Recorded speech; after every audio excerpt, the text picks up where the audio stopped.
Hoje, como o próprio Rui já mencionou, vamos tratar de Zacarias e Isabel, que é um ponto da obra Sabedoria do Evangelho, de Pastorino, e vamos tratar também das predições do nascimento de João, da predição do nascimento de João, que também é um ponto específico desta obra.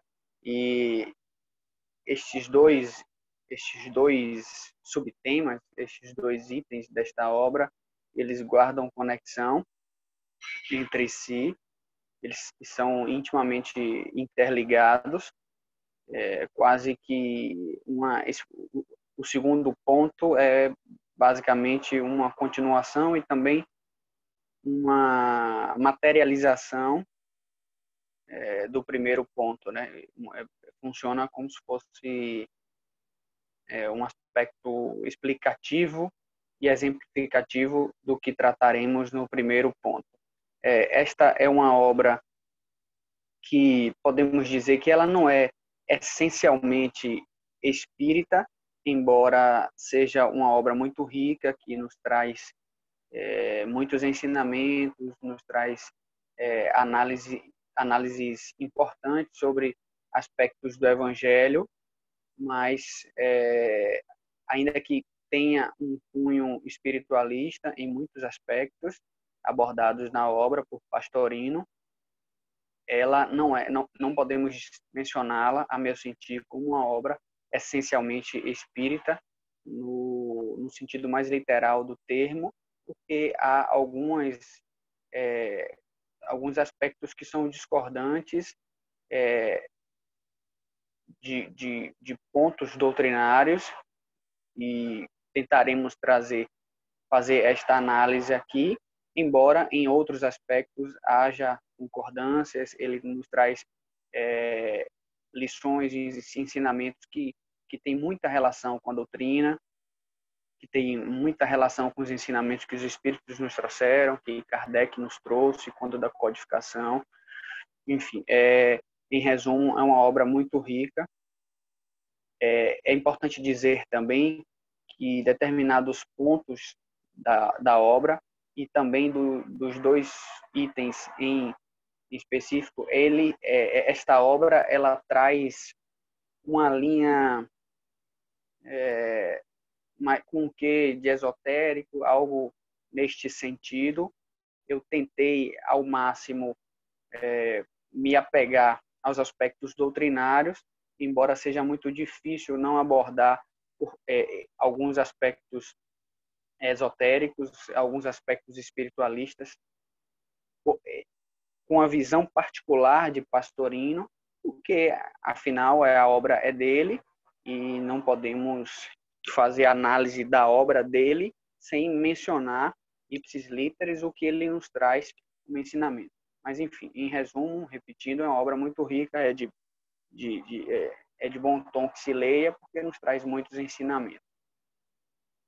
Vamos tratar inicialmente sobre Zacarias e Isabel. Eu peço perdão desde já, porque como é um livro em que a análise do discurso e a análise do texto propriamente dito é muito importante, então em muitos pontos eu vou fazer uma leitura para depois abordar alguns aspectos que constam do slide, mas eu já peço esse perdão a vocês, porque de algum modo pode ficar um pouco cansativo, mas não conseguiria fazer uma análise de outra maneira que não fosse fazendo uma leitura, para que a gente não fuja muito do que diz propriamente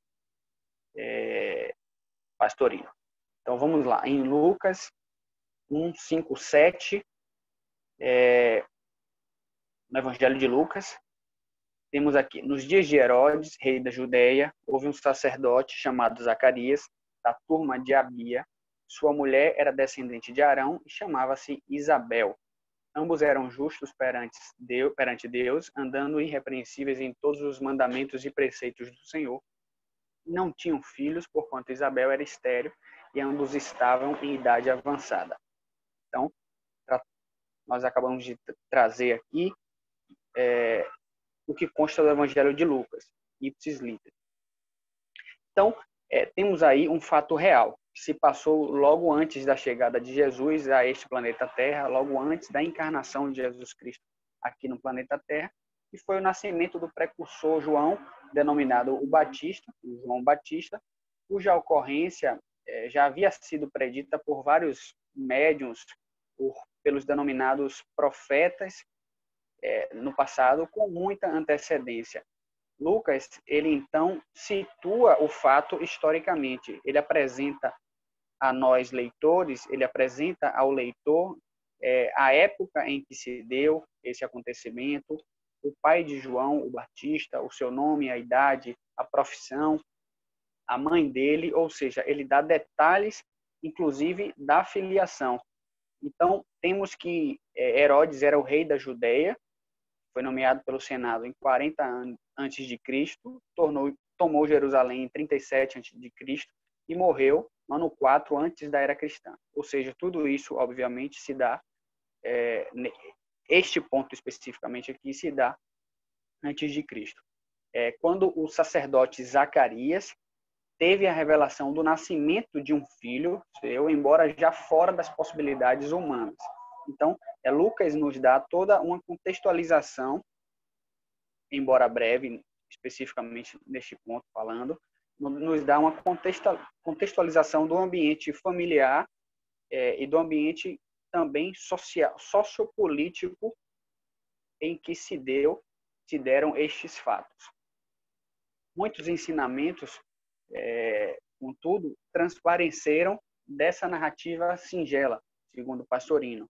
E aí, vamos estudar agora, a convite dele próprio.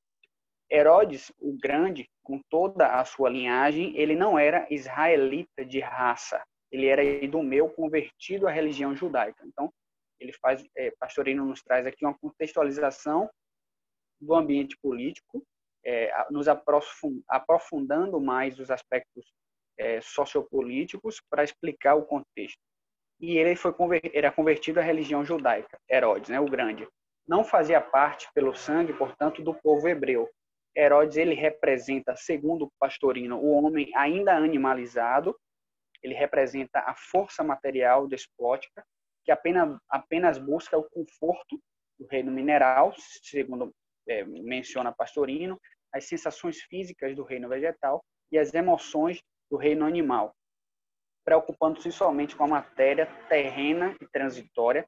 Para ele, a única realidade, porque é palpável aos sentidos físicos. Ou seja, o que podemos perceber, segundo nos traz Pastorino, é que Herodes, em realidade, ele era o retrato fiel de uma sociedade que era muito materialista, essencialmente materialista.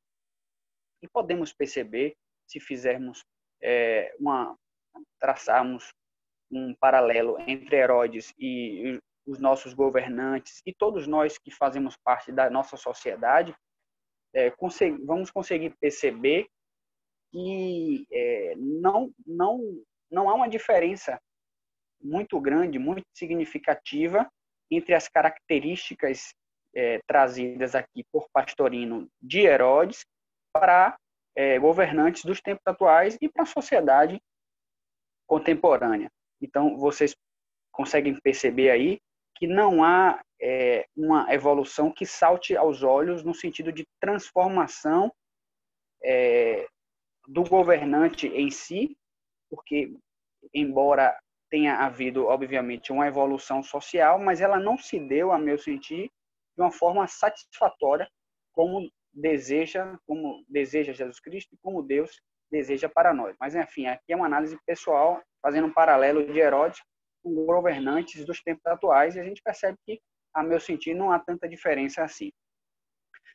Um ponto importante aqui, além da contextualização que o Pastorino faz, ele nos traz aqui, entre parênteses, a busca do conforto de Herodes como algo, pelo menos eu compreendo assim, ligado ao reino mineral, as sensações físicas como algo ligado ao reino vegetal e as emoções como algo ligado ao reino animal. Se formos analisar no Livro dos Espíritos, esta busca pelo conforto, eu compreendo como se ela não fizesse parte, especificamente falando, do próprio reino mineral. Eu compreendo também que essas sensações físicas, embora os espíritos nos tragam que os vegetais, eles sentem sensações, eles sentem estímulos, porque eles já têm ali uma ideia de vida mais desenvolvida do que se tem no reino mineral, mas eu percebo que estas características em si, elas guardam mais conexão com o próprio reino animal, sem fazer a subdivisão com o reino nominal. Aqui eu entendo, numa visão muito particular minha, mas tentando fazer uma conexão com a doutrina, que estas características mencionadas por Pastorino, como se fosse do reino mineral, do reino vegetal e do reino animal, a meu sentir, todas elas fazem parte de características do reino animal como um todo, no qual está englobado o reino nominal, especificamente falando. Então, ele nos traz aqui esta visão. Eu discordo um pouco, embora no aspecto do reino vegetal haja uma correlação com o que diz lá, com o que consta do Livro dos Espíritos, que sim, as plantas, os vegetais, de um modo geral, eles sentem sensações, eles sentem alguns estímulos ainda rudimentares, ainda não tão desenvolvidos como os estímulos do reino animal e os estímulos do reino nominal, obviamente. Mas aqui eu só fiz este paralelo porque, afinal de contas, é esse o objetivo do nosso estudo das quintas e dos sábados também, fazer uma conexão de qualquer obra que não seja essencialmente espírita com a codificação. Prossegue Pastorino. Diz o evangelista que Herodes era rei da Judéia. Aí já mencionamos isso. Então, observemos. Judéia significa louvor a esta sigla, e depois nós vamos tratar dela um pouco mais de detalhes, mas significa louvor a esta sigla e fase típica da personalidade, segundo Pastorino. Ainda sujeita a ritos e liturgias exteriores da religião. Notemos ainda, segundo ele, que em o Novo Testamento aparece com frequência a oposição entre as duas localidades, Judeia e Galileia. Galileia significa região cercada, exprime, portanto, um ambiente mais de individualidade, o horto florido, segundo ele, uma região inacessível ao vulgo e cercada para que os profanos nela não possam penetrar. Então, ele faz aqui uma diferenciação de ambientes.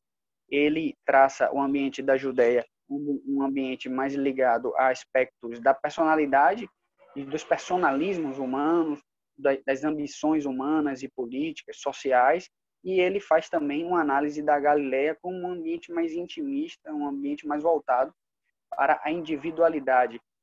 A meu sentir, não dá para se fazer com uma definição bem clara esta diferenciação entre estes ambientes, porque existia no contexto uma sociedade que estava conectada com aquela realidade. Então, embora em alguns aspectos dê para se analisar como cidades com características diferentes, como ambientes diferentes, mas o contexto social era o mesmo. E aqui ele faz uma análise no sentido de que eram muitos comuns os ritos e as liturgias exteriores da religião, e de fato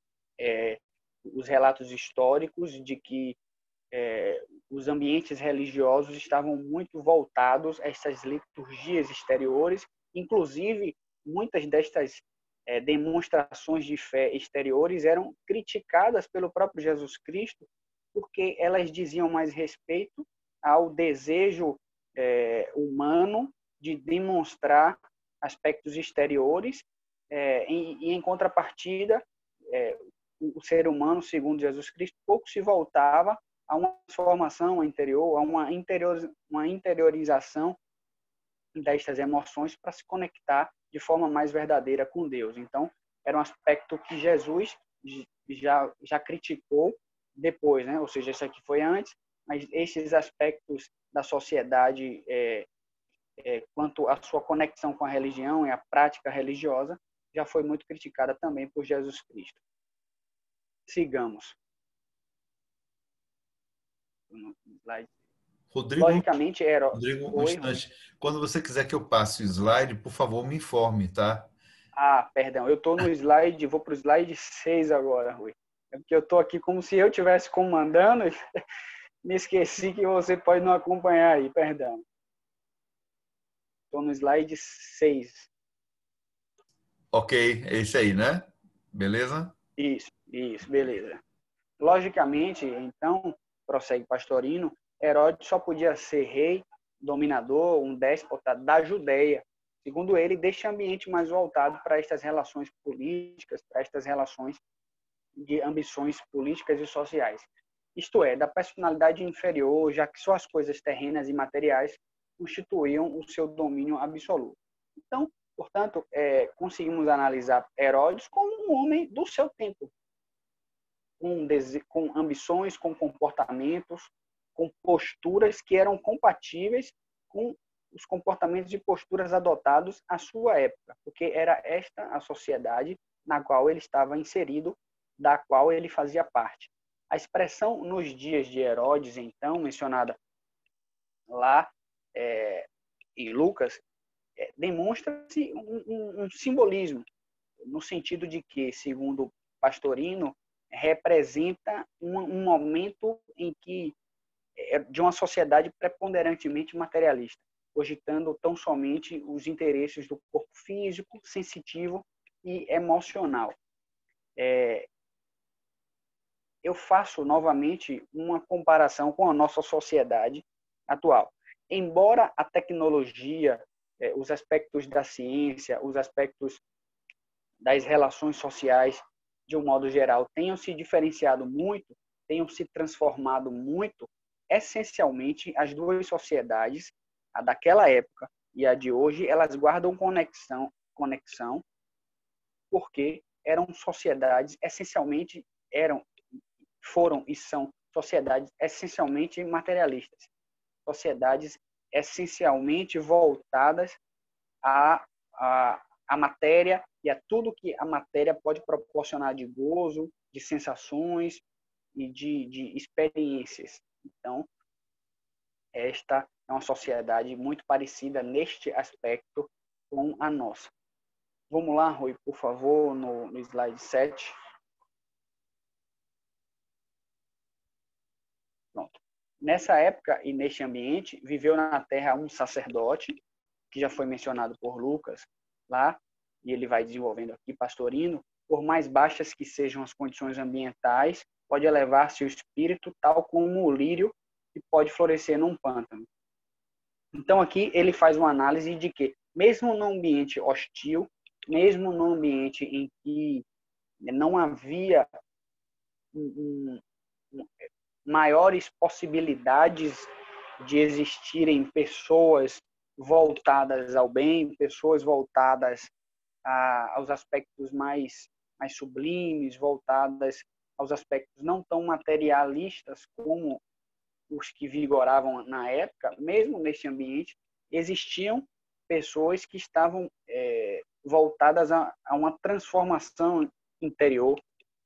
E aqui ele menciona como sacerdote, ele faz a tradução, ele faz uma leitura do próprio termo sacerdote, como se fosse o homem que se dedica às coisas sagradas, né? O sacerdote seria, então, a criatura dedicada e devotada a Deus, a ele consagrada. Então, ele faz essa análise do sacerdote Zacarias como sendo, neste sentido, uma criatura um pouco mais burilada, um pouco mais transformada, mais lapidada e voltada, portanto, a Deus, voltada e dedicada a Ele, ou seja, que se dedica às coisas sagradas. Então, ele faz aqui uma análise do próprio Zacarias como se fosse um homem, portanto, diferente da maioria esmagadora daqueles que viviam naquele ambiente.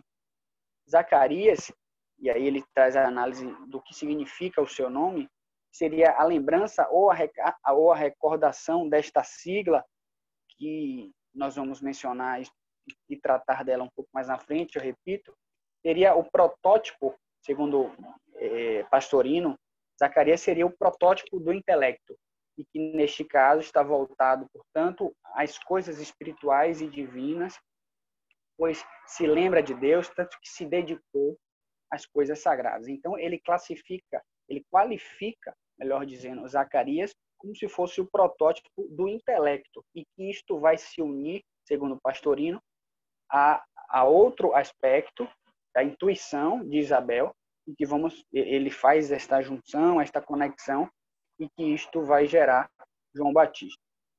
Vamos lá, Rui, para o 8º, por favor.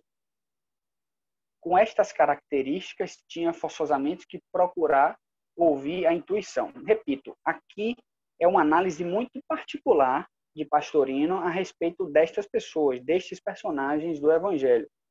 Não necessariamente esta é uma análise geral e absoluta destas pessoas. É uma visão particular de Pastorino a respeito de Zacarias, de Isabel e também, posteriormente, de João Batista. Então, ele traz aqui Zacarias como se fosse o protótipo do intelecto e Isabel como se fosse a intuição.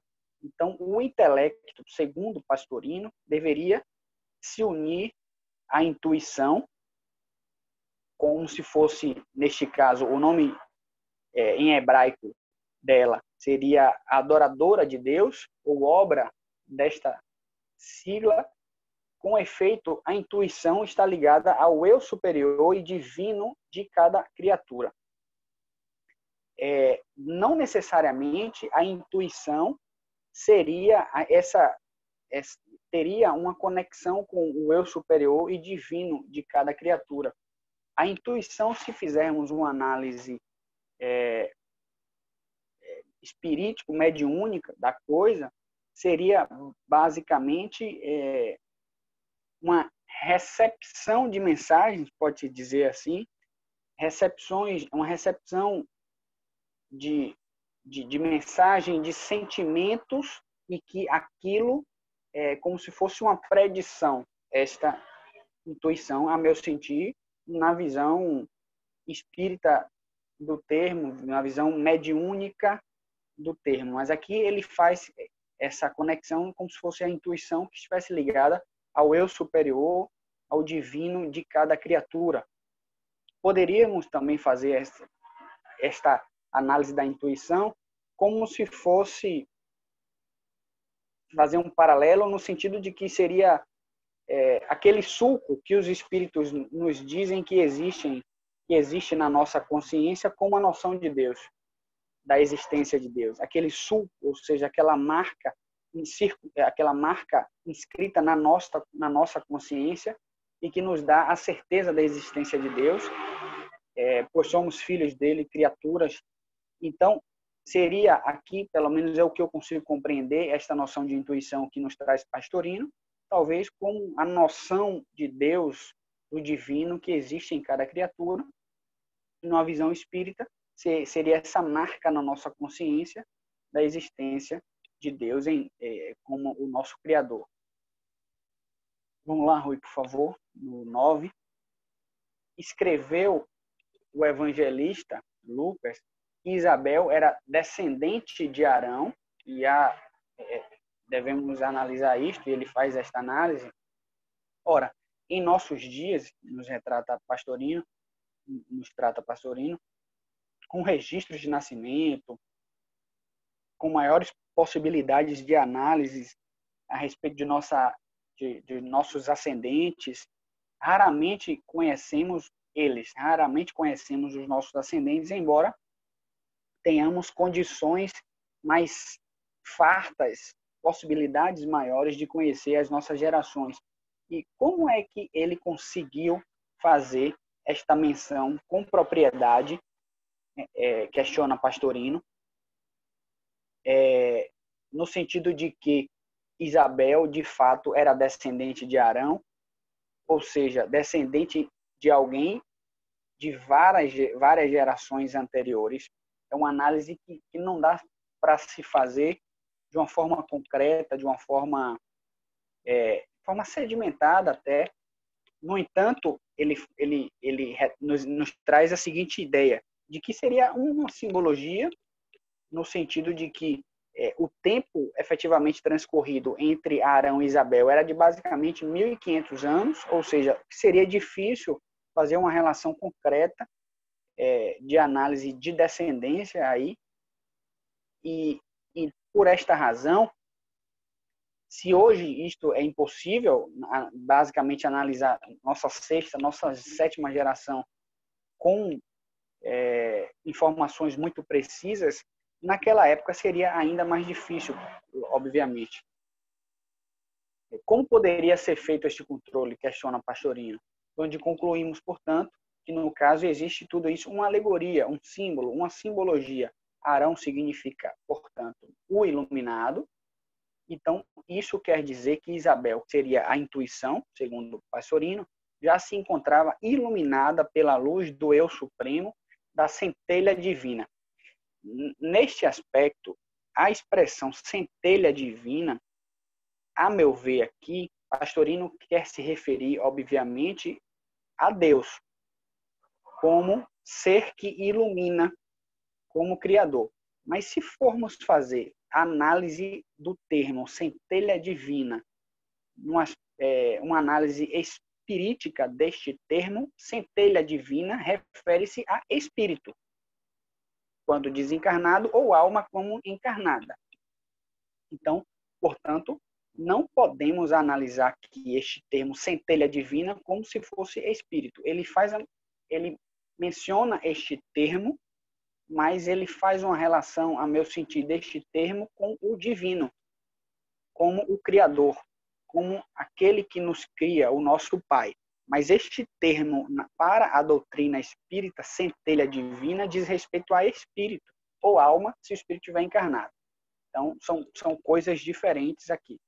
Mas não se havia ainda unido a ela, a esta intuição, né? A tentativa, prossegue Pastorino, a tentativa, entretanto, estava sendo feita. Zacarias, que seria o intelecto, já se uniram em matrimônio a Isabel, ou seja, estava havendo um caminho ali para a concepção de João Batista, né?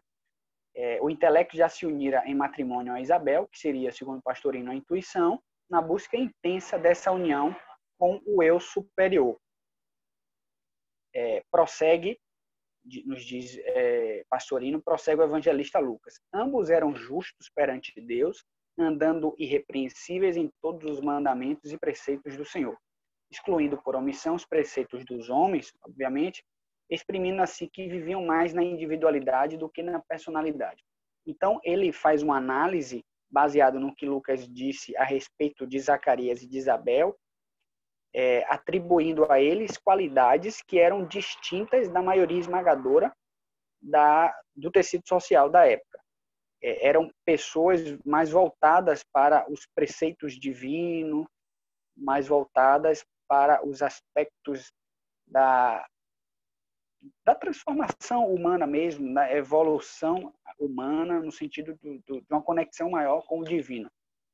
E a justiça, o termo justiça aqui, neles exaltada, nestes dois, é aquela que vive perante Deus e não perante os homens. Ou seja, o termo justiça mencionado por Lucas aqui, como se fosse um atributo deles dois, de Zacarias e Isabel, é uma justiça mais profunda, seria uma justiça mais de acordo com o que se analisa como se fosse a justiça divina e não a justiça perante os homens, porque sabemos, e eles sabiam também à época, que a justiça dos homens da época, assim como a nossa, não necessariamente representa a justiça divina.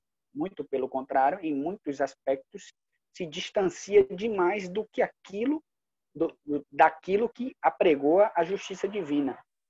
Ou seja, ele faz aqui uma diferenciação entre a justiça de Deus e a justiça dos homens, como se eles dois, Zacarias e Isabel, tivessem atributos que eram mais relacionados à justiça divina do que à justiça dos homens.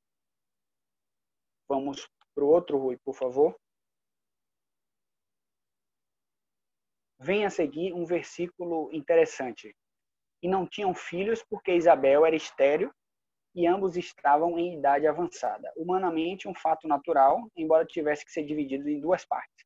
A primeira parte seria a esterilidade feminina, porque dela e não dele, e aqui faz uma análise, a meu ver, muito correta, Pastorino, e esta frase, este aspecto aqui, retrata muito bem o que a sociedade da época pensava da mulher. Então, qualquer atributo, qualquer característica que fosse negativa, qualquer característica que não fosse louvável, se tivesse de ser atribuída a alguém, obviamente deveria ser atribuída à mulher. Então, sem nenhuma análise científica da coisa, sem nenhum exame, e obviamente não havia possibilidade para isso, sem nenhum exame que comprovasse que a, entre aspas, esterilidade que existia ali em algum dos dois, né? Pelo menos o que foi retratado, o que foi trazido para nós, sem possibilidade de constatar de quem ela era proveniente, esta esterilidade, foi logo atribuída, obviamente, a quem? A própria mulher. Porque a mulher, naquele ambiente, era um ser que não estava no mesmo nível, no sentido de conquistas sociais, de conquistas políticas, de conquistas individuais também, dos homens. Ou seja, é uma sociedade essencialmente preconceituosa e machista, e fizeram disso um atributo da própria Isabel, sem ter nenhuma certeza de que a esterilidade, obviamente, seria dela. E o outro aspecto seria a idade avançada de ambos. A primeira, ou seja, a primeira parte da análise que se deve fazer compreendemos, justifica a falta de filhos na idade juvenis e na madureza. Ou seja, havia um aspecto que era estranho naquela relação, naqueles dois, e que era diferente do que existia nas famílias da época. Ou seja, já eram pessoas maduras, em idade avançada para a expectativa de vida da época, é bom que se diga, não necessariamente aqui idade avançada seriam pessoas na idade avançada na concepção atual, mas seria idade avançada guardadas as devidas proporções e diferenças de expectativas de vida, de padrões de saúde, e, portanto, seria uma idade avançada neste aspecto, e eles não tinham filho. Então, isso causava uma estranheza. E o segundo ponto é que as razões procedem, e a intuição era estéril, a intuição como Isabel, porque ao intelecto faltava, que é a visão de Pastorino, ao intelecto faltava o elemento fecundador, já no slide 12, Rui. As razões procedem, né? Então, ou seja, a intuição era estéril, entre aspas, porque ao intelecto faltava o elemento fecundador. E isso, não obstante, estarem buscando há muito tempo. Ambos estavam em idade avançada. Repete ele aqui. Nesse momento, segundo Pastorino, entra em campo um novo elemento de ação. Aparece um guru, um mestre, porque o discípulo estava preparado, e dá-se o acontecimento tão desejado. Nasce um filho e chega-se à união total. E aí vamos passar depois para o trecho seguinte. Mas é importante que tratemos deste ponto aqui. Como vocês percebem, é uma visão muito particular do Pastorino. Segundo ele, faltava a este intelecto o elemento fecundador. Se traçarmos um paralelo com que com que existe na doutrina, no sentido de programação dos aspectos mais importantes das reencarnações, programação dos aspectos mais importantes para o desenvolvimento de um planeta. Então, o surgimento de João Batista como uma figura importante para o desenvolvimento, como uma figura que veio antes de Jesus Cristo e pavimentando também, ajudando na pavimentação do caminho que Jesus Cristo trilhou, obviamente deveria haver uma programação reencarnatória aí. Então, eu penso, de acordo com a visão espírita, que isto aqui que ele faz, como se ao intelecto que faltava o elemento fecundador, com termos bem peculiares, os quais eu respeito, esta visão de Pastorino, mas, a meu ver aqui, isto seria apenas uma programação reencarnatória, apenas entre aspas, esperando o momento mais adequado, no sentido de tudo aquilo que foi planejado para que fosse pavimentado o caminho para que Jesus Cristo trilhasse este caminho, analisando João Batista como um precursor de Jesus, no sentido de ter trazido alguns ensinamentos importantes que depois o Cristo veio sedimentar ainda mais. Aqui é apenas, a meu ver, uma visão menos romântica, né? Que faltava ao elemento fecundador, o elemento intuitivo. Aqui é uma programação reencarnatória, de acordo com a visão divina do que era necessário para aquele momento, para aquele planeta naquela época, e quando foram reunidas as condições sociais, as condições fisiológicas e as condições para que aquilo se desse da melhor maneira possível, no sentido de analisar como um todo o desenvolvimento daquela sociedade do planeta Terra, se deu a fecundação e se deu posteriormente o nascimento de João Batista como uma figura muito importante na trajetória de Jesus Cristo, na trajetória dos ensinamentos cristãos de um modo geral, e também porque o cristianismo e o espiritismo, segundo os próprios espíritos nos trazem, seriam a mesma coisa, porque o que o Cristo nos trouxe, o que a doutrina nos traz é o que o Cristo nos trouxe, e apenas a doutrina veio apenas levantar o véu de uma forma mais concreta, digamos assim, no sentido de nos trazer ensinamentos mais profundos, porque a capacidade de absorvermos hoje, e na época que a doutrina veio, era maior do que aquela sociedade da época em que Jesus Cristo encarnou. Enfim, aqui é apenas um planejamento reencarnatório, embora eu respeite muito a posição de Pastorino neste caso. E aí vamos tratar agora, Rui, por gentileza, do outro ponto do estudo da noite, que é um prosseguimento, né? Um encaminhamento do que tratamos no primeiro ponto, que é a predição do nascimento de João. Ainda em Lucas, lá em 1:8-25, estando Zacarias a exercer diante de Deus as funções sacerdotais na ordem de sua turma, coube-lhe por sorte, segundo o costume, entrar no santuário do Senhor e queimar o incenso. Sigamos. As turmas sacerdotais de serviço, cada semana, em número 24, que ele faz uma análise do ambiente mencionado por Lucas. Eram sorteados segundo a lei mosaica, a de Zacarias era a 8ª, ele vem tratando aqui, acho que não é importante nós gastarmos muito tempo nesses aspectos mais deste ponto, não. A cerimônia ela realizava-se de manhã, antes do sacrifício, ou seja, existia ali uma cerimônia que foi mencionada pelo próprio Lucas e detalhada aqui por Pastorino. No santuário, ou seja, no santo, sala que antecedia o Santo dos Santos, onde só o sumo sacerdote penetrava uma vez por ano. Ou seja, era um ambiente absolutamente particular. Consistia em renovar o braseiro, deitando em seguida incensos e óleos perfumados. Então, ele faz uma análise da cerimônia em si. Observamos que Zacarias, repete Pastorino, o intelecto, ainda se encontrava agindo na personalidade, a praticar ritos externos, a queimar incenso, proferir orações.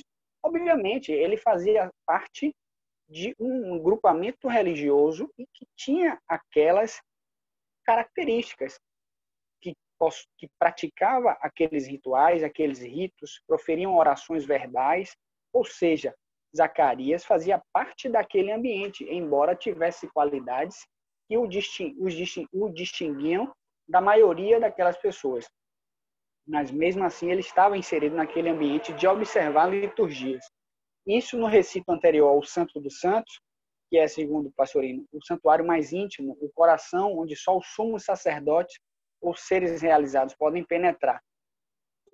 E lá no slide 15, vamos continuar com Lucas, no 10. E toda a multidão estava orando da parte de fora à hora do incenso. Então, Pastorino nos traz aqui, detalhando o que Lucas nos trouxe, quando o sacerdote ele começava o rito, tocavam as trombetas do templo e o povo que estava lá fora no ádrio se recolhia em prece. Ou seja, quando surgia o sinal, o povo se recolhia em prece e isso fazia parte daquela cerimônia. Vamos seguir aqui, no 16, no slide 16. E apareceu a Zacarias um anjo do Senhor, depois vamos detalhar isso, em pé à direita do altar do incenso. Zacarias, vendo este anjo, ficou perturbado, nos traz Lucas, e o temor o assaltou. Mas o anjo disse-lhe: não temas, Zacarias, porque tua oração foi ouvida, e Isabel, a tua mulher, te dará à luz um filho, a quem chamarás João. E terás gozo e alegria, e muitos se regozijarão por causa do seu nascimento. Porque ele será grande diante do Senhor, e não beberá vinho nem bebida forte. Já desde o ventre de sua mãe será cheio de um Espírito Santo, e converterá muitos dos filhos de Israel ao Senhor Deus deles. Ele irá diante do Senhor, prossegue Lucas, com o espírito e o poder de Elias para converter os corações dos pais aos filhos e converter os desobedientes de maneira que andem na prudência dos justos, a fim de preparar para o Senhor um povo dedicado. Aí eu fico me questionando se um de nós recebe esta informação de que o nosso filho será assim. Se muitos pais já se gabam que os filhos são geniais, são seres que vieram para iluminar a humanidade, sendo pessoas absolutamente comuns, imagine se um de nós receber uma mensagem dessa, não vai suportar de tanta... o pai ou a mãe vai se gabar demais, né? Então, sigamos. No slide 17, vamos fazer uma análise, com base em Pastorino, uma análise mais aprofundada disso. O termo anjo aqui que ele faz, perdão, eu errei aqui. O termo anjo era empregado para designar qualquer mensageiro, encarnado ou desencarnado, que transmitia um recado. Na Bíblia, a palavra refere-se quase sempre a um espírito desencarnado quando traz alguma mensagem. Então, aqui, o anjo seria, obviamente, um espírito desencarnado que veio trazer uma revelação do nascimento, a predição do nascimento de João para Zacarias. Aqui, Pastorino nos traz a ideia muito concreta mesmo, de espírito encarnado, de espírito desencarnado, uma ideia consentânea com a doutrina espírita. Para que o espírito desencarnado se torne visível, uma de duas condições são indispensáveis. A primeira seria, e vai depender da criatura encarnada, precisa que ela seja médium, vidente ou audiente, né?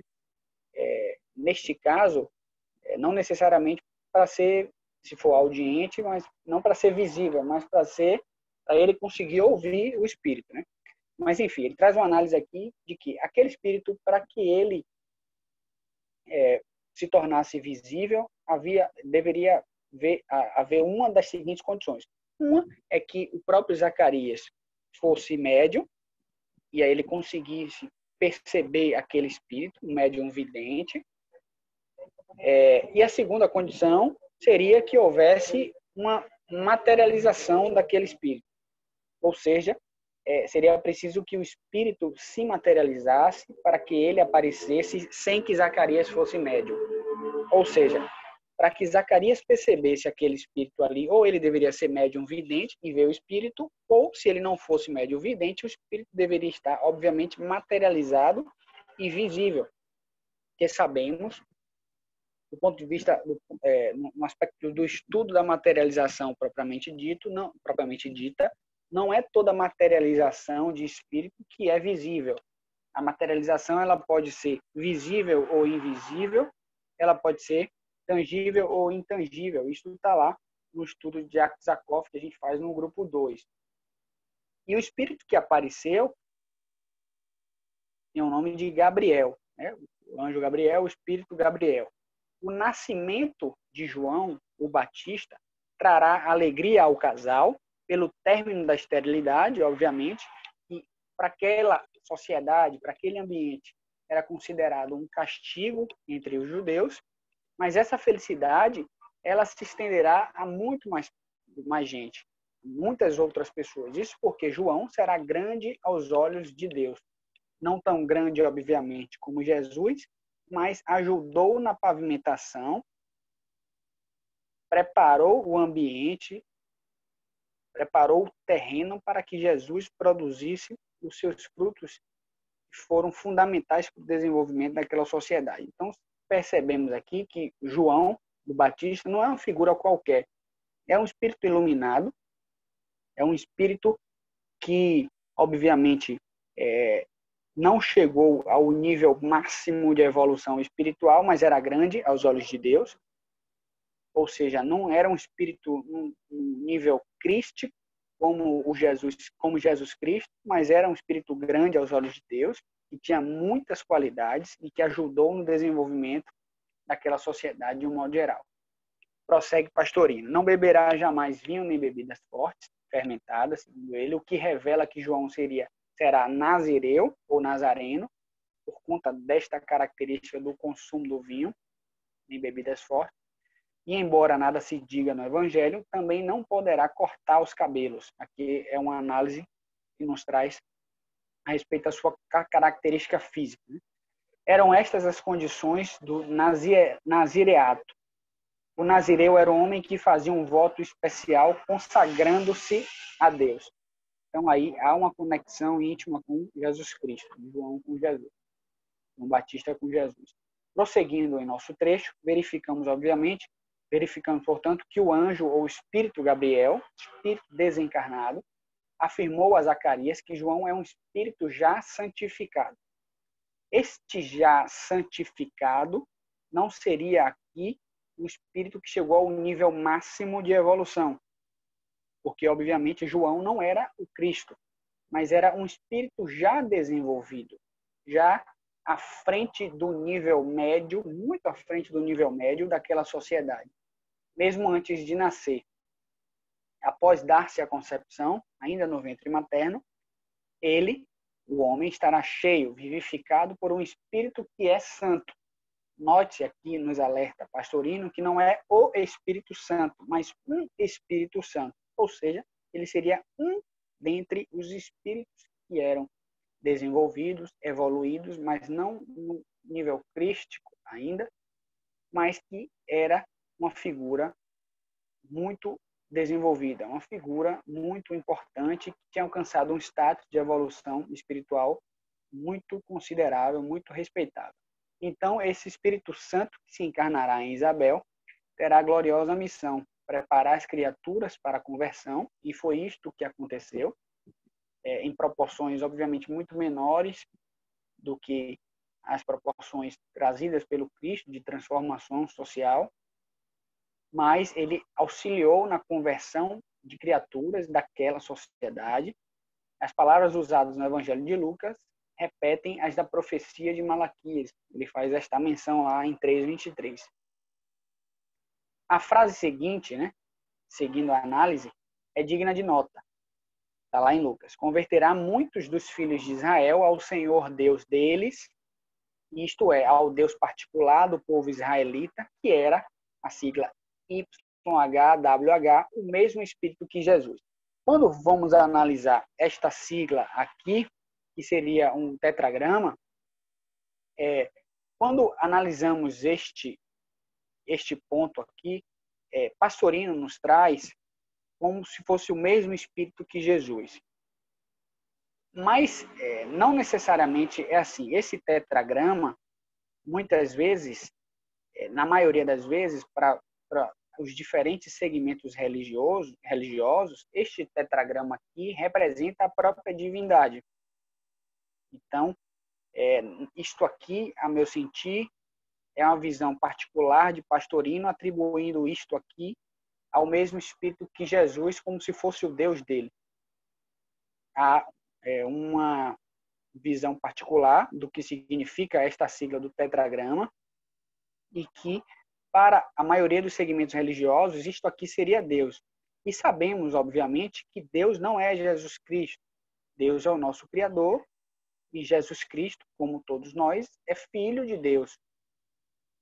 E esta visão aqui de Pastorino seria como se fosse Jesus, esta divindade aqui, pelo menos é o que eu consigo compreender do que nos traz Pastorino. E há esta discordância, né? Alguns segmentos religiosos tratam isto aqui, a maioria deles, como a própria figura da divindade. E se formos olhar lá no primeiro slide, no slide, perdão, deixa eu te dizer, no slide 5, não precisa voltar não, Rui, só para eu poder fazer a remissão para o pessoal, o termo Judéia significa louvor a esta mesma sigla aqui, esta mesma tetragrama.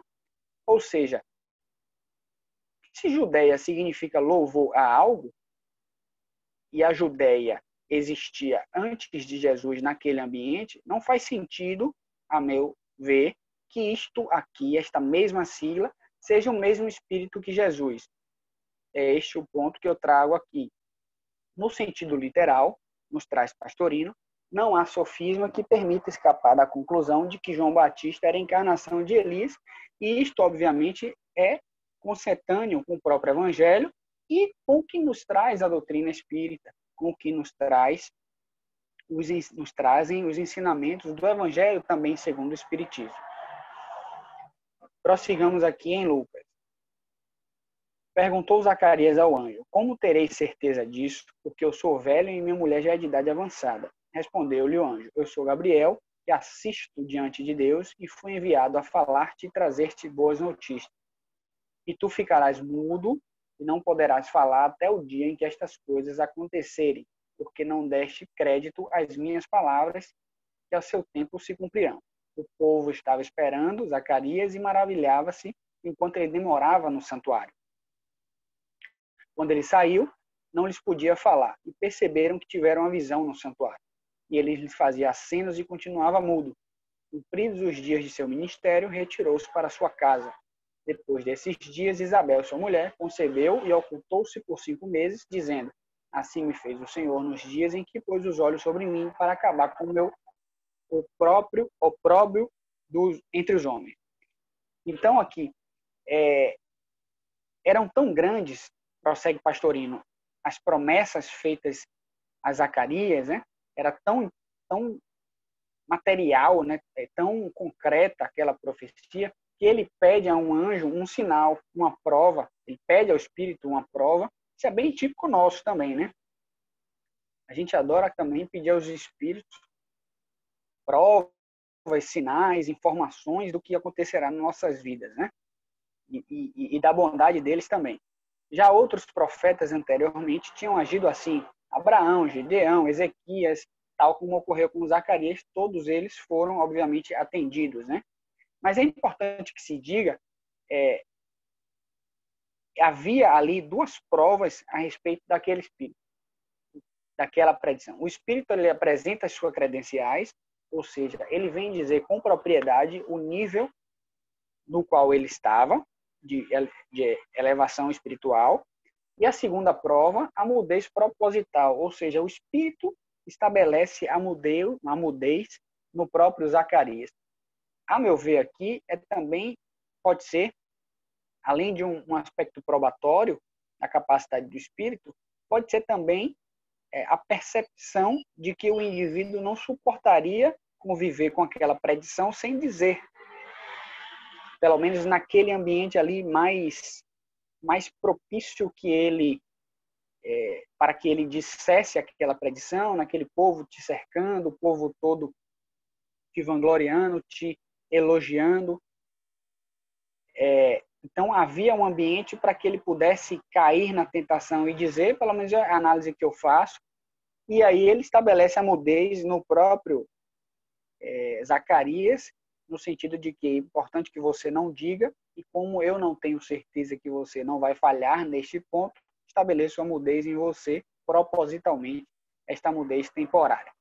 Enfim, esta foi a análise que eu consegui fazer a respeito destes 2 pontos da obra de Pastorino, respeitando demais a obra, uma obra muito rica, importante, mas tentei trazer alguns aspectos que estão de acordo com a doutrina, uns aspectos espiritistas e outros que não estão tão de acordo assim com a nossa doutrina, afinal, é este o objetivo do nosso estudo.